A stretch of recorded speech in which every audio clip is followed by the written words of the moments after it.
What is going on, everyone? My name is Jacob Scott, and here on this channel I make photography and filmmaking videos like this one. So if that's something of interest to you, be sure to go down below and hit the subscribe button and the notification bell to be notified when I drop a new video. But for today's video, I'm going to be talking about how to make your drone footage that much more cinematic.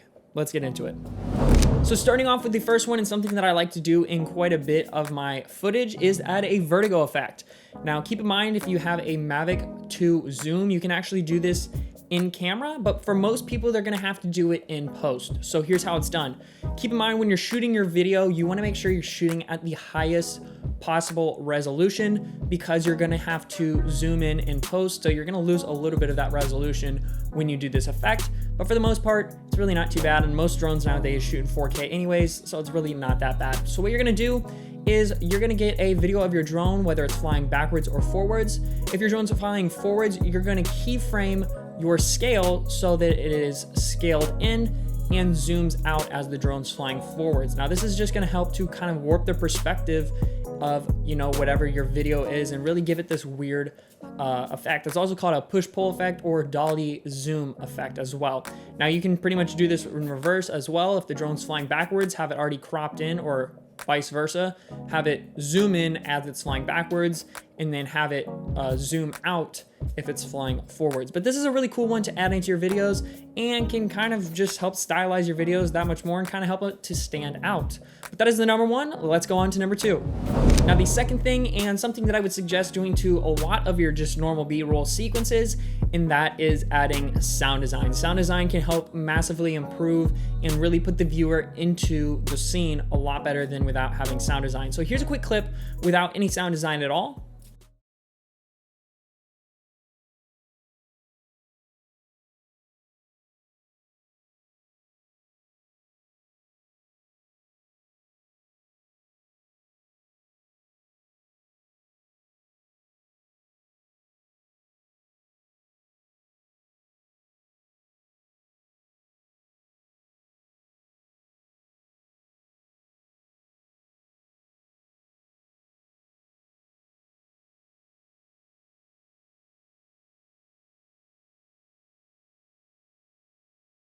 And here's that same clip with some sounds stacked in.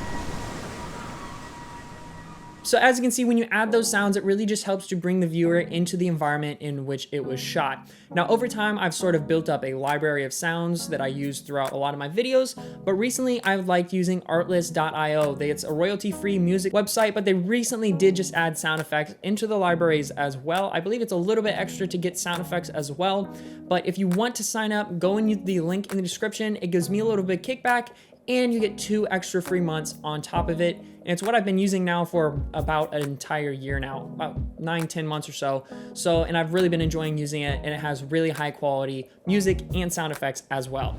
Now this next one comes to when you're actually flying the drone. Try and get foreground in your shots, and I suggest trying to get as close as possible safely to that foreground. So in a lot of my shots, I probably fly my drone closer to things than I should. Almost lost the drone a couple of times. So keep in mind, like I said, probably do it safely and not as close as I go. But that being said, the closer you get, the more you realize how much that drone is moving. Now, if you put the drone straight up in the air and just sort of fly it backwards, you don't get a ton of foreground in it, and you don't really realize, you know, that drone is going at 30-40 miles an hour. But if you get some foreground into your shot, it just helps bring in perspective how much your drone is moving, and really helps it look like there's actual movement in your video. So a lot of times I'll fly it as close as I can to something in the foreground. I think it just helps make it that much more cinematic. But like I said, I'm not responsible for anyone getting hurt, and just, you know, be safe when you're actually flying the drone, because getting hit would suck. Yeah. Now the next one that can be pretty easily overlooked, but most people I'm sure already do it, and that is color grade your footage. Now I pretty much color grade all my footage no matter what, whether it's just a slight color, grade just to help bring out the colors a touch more, to more extreme color grades just to help stylize it. But you can really decide what you want to do, whether it's, like I said, go extreme, really stylize it, make it personalized to sort of your style, or just kind of bringing the colors out just a touch more, just to make them pop that much more. And next is use ND filters on your drone to get the proper shutter speed. Now, if you don't use ND filters on your drone when you're flying, midday or towards the evening, it's probably gonna be too bright outside and you're probably gonna have to crank your shutter speed. Now, what that means is with the shutter speed cranked, you're gonna start not seeing any motion blur. So normally, whenever you're shooting, you want your shutter speed double your frame rate. So if you're shooting 30 frames per second, you want it 1/60th. If you're shooting 24 frames per second, you want it 1/50th. So that's just gonna help bring in proper motion blur and to help your videos look that much more cinematic. Now with my Mavic Air, I use Polar Pro ND filters, and that's kind of like the standard ND filters for when it comes to drones.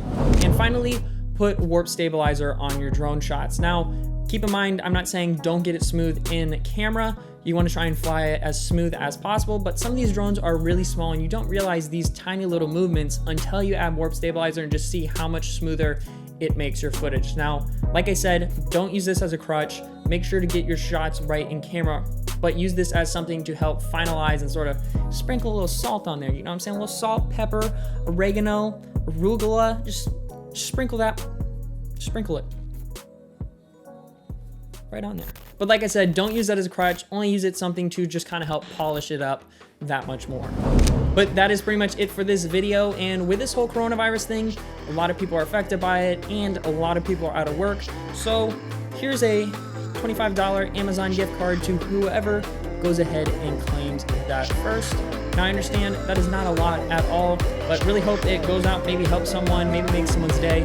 Like I said, that's pretty much it for this one. I'll see you later.